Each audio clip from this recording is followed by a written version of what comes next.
What's up, guys? It's John over here at Southern Gun, and this is my next attempt at some video reviews. I've tried it once before, never really took it seriously, but I got a lot of guns that I shoot a whole lot, and I figured might as well share my experiences with them.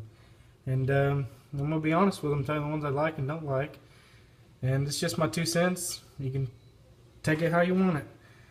But today I'm going to review a gun that I never really wanted, never really cared for before, recently. I've always been a Glock guy, and Glocks were really what I always liked. They're just simple and they just work, and that's what I like, just simple and work. They're not great looking, they don't feel good in the hand exactly to a person that's just starting shooting Glocks. They're not overly accurate, but they're accurate as they need to be for their intended purpose. And there's other polymer guns out there that are great, very reliable. But I just never really got away from Glocks, because it was the first one I kind of got introduced to as far as plastic guns. At first, I didn't want a plastic gun. I was all about SIGs, 1911s, Berettas. I wanted something metal, just so I could rely on. But then I found out that you can rely on a plastic gun, or polymer. It sounds a little better. But once I found out I can rely on a Glock 100% no matter what, I hardly ever clean them. I was kind of hooked on them. So I never really looked at any other ones as far as like the XDM, the M&Ps, or the Walthers, HKs. Never really cared for any other because I thought they were all just Glock copies, which to an extent they might be, but a lot of them did a little bit better, and that's what I'm going to show you in this video today. There was this gun that I'd never really, like I said, I never really interested in anything but Glock. There was this one gun that kind of heard a lot about, and it kind of caught my attention. And I had a tax return coming in, so I was like, well, I'm going to go get it. Just, if I don't like it, I'm going to sell it. I'm going to go get it. I'm going to give it a try. Try it out. And I went and got it, and I don't know whether to say fortunately or unfortunately, I loved it. Our money's still gone, but it was money well spent. And this gun has been 100% reliable. It is my bedside gun. It stays right beside me every single night, and it will stay beside me every single night for a really long time, because I don't think anything's going to top it anytime soon. And that gun is Smith & Wesson M&P 45. And I'm going to go ahead and show you this gun is empty.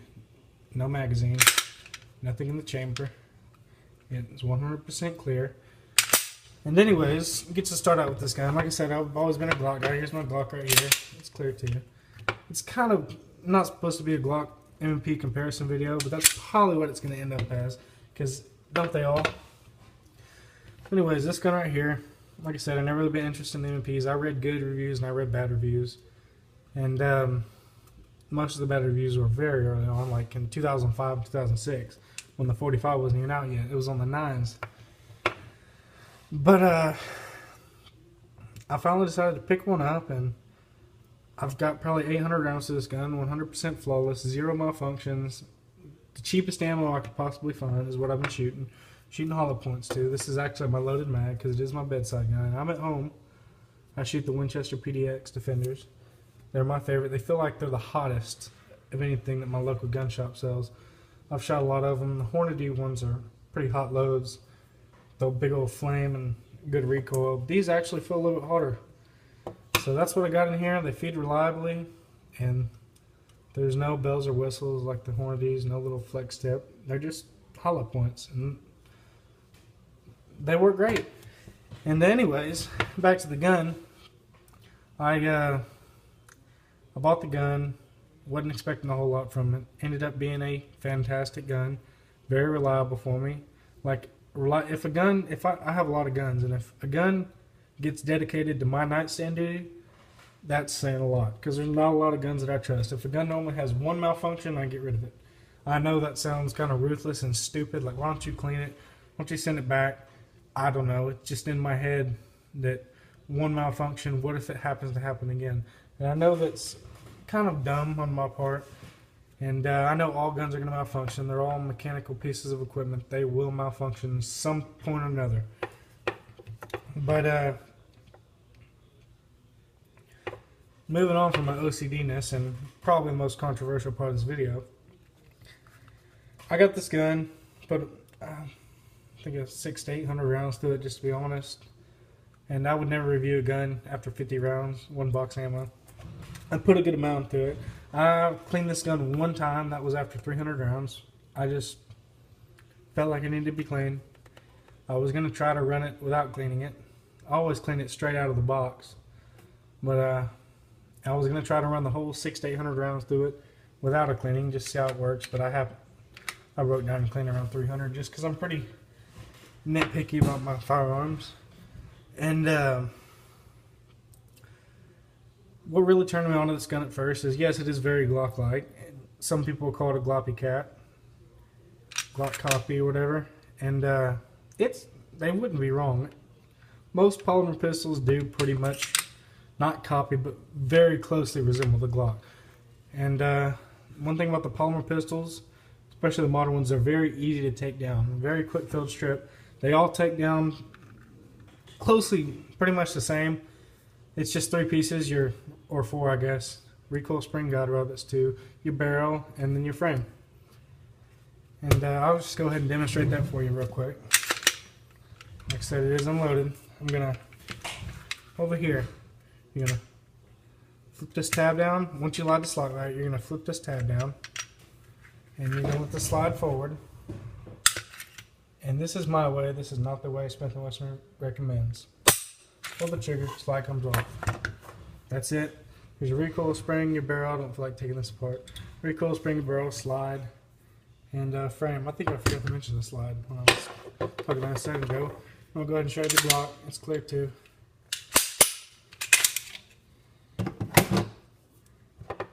Looks pretty similar, huh? Yeah, I wouldn't call it a Glock copycat, but very, very, very similar. And there's a reason that they resemble, because Glock have been very successful. And if you can't beat them, join them, right? But I guess they didn't join them. It's a whole different company, but they did. I mean, I wouldn't call it a copycat, but that's pretty daggum close. If anything, Smith & Wesson did make some improvements. Only huge difference that you can tell just from the eye is the firing pin safeties are in different spots. The plungers for that. This has a double recoil spring. This has a single. Inside of this is a polymer guide rod. Inside of this is a stainless steel guide rod. And it's got the flat spring too. I like that. Don't know the exact benefits of that. I'm sure there's an article on that too, but I like it a little bit better. And I like the fact that it comes with that. Just the gun feels more sturdy. This slide is definitely way heavier than this one, even though this is a Glock 23 slide, not a full size. But it just feels solid. Very well machined, built. I love the serrations on it. They're very grippy. Good gription on them, good traction. And the frame of the pistol, not a whole lot different from the Glock. Just a polymer frame. Looks pretty similar there too. One thing I will note with the M&P is look how much more bulked up you have the guide rails. So there's just a lot more metal right there. The front and back, it just looks more beefy. And that's always a good thing. Just more steel the better. You can see the trigger bar looks similar. The sears look kind of similar, but they're actually way different. The way that the Smith & Wesson sear engages is this trigger bar engages the sear by just pushing up on the bottom of it. The Glock,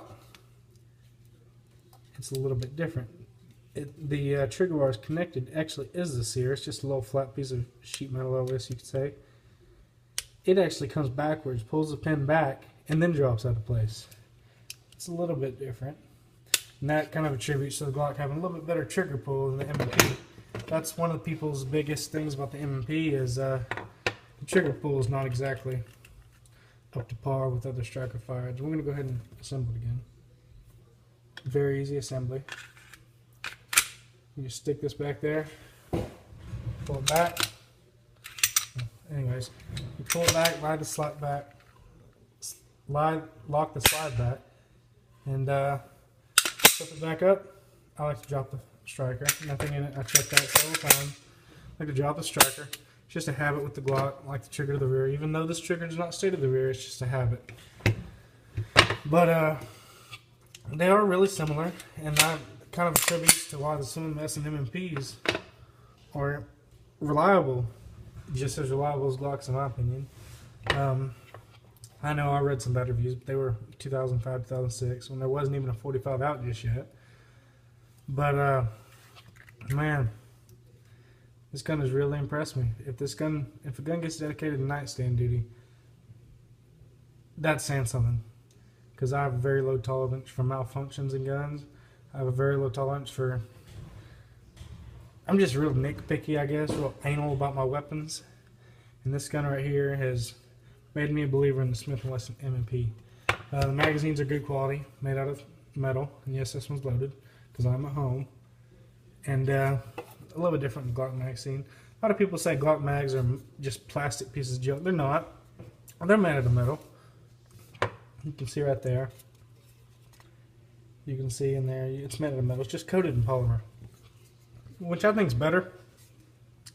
Because if you were to drop this, that polymer coating gives it a little bit of resistance, cushion, I guess you can say, when it hits the ground. But that doesn't matter.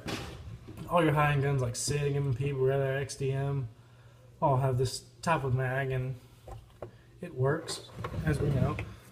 I almost loaded that. It's just a habit to load it, stick it to the nightstand. But anyhow, while I finish up this review, this gun is a great gun if you're looking for I wouldn't call it a concealed carry option. I almost said that. I mean, you could. I mean, it's possible. If you had a good candid holster, you can get it in there pretty well. Or in the winter time, definitely. I'll probably try to carry it this winter. I've carried a full-size 1911 before. I mean, I may try it. Who knows? But if you're looking for a great home defense gun, a good truck gun, just a good gun to go everywhere, do everything gun, this is it. You cannot get much better than the Smith & Wesson M&P. I would even put it above the Glock 21, which is a full-size 45 from Glock.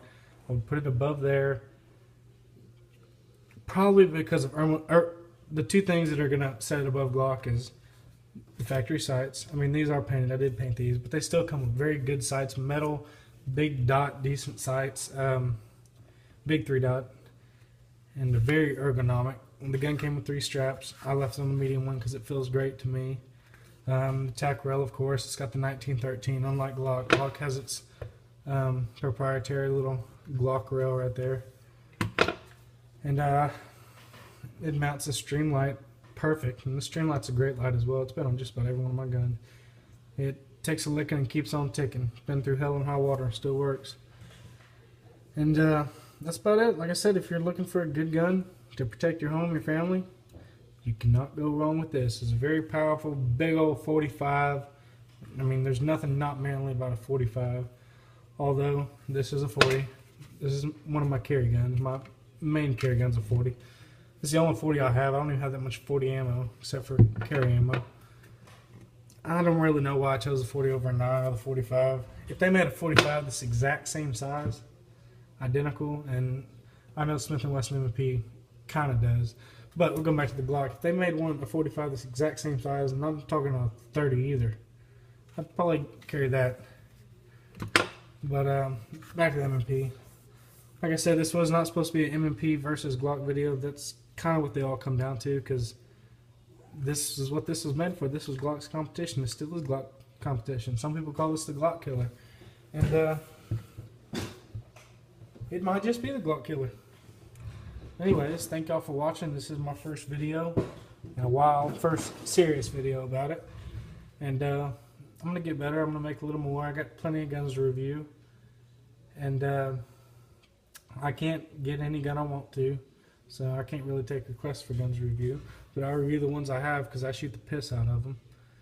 And I have pretty good opinions on all of them. And I say I really don't own a gun that I don't like. Because if I didn't like it, chances are I've already gotten rid of it. Or I'm trying to at the moment. But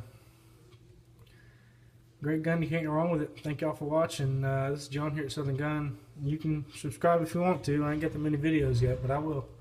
Thank y'all very much.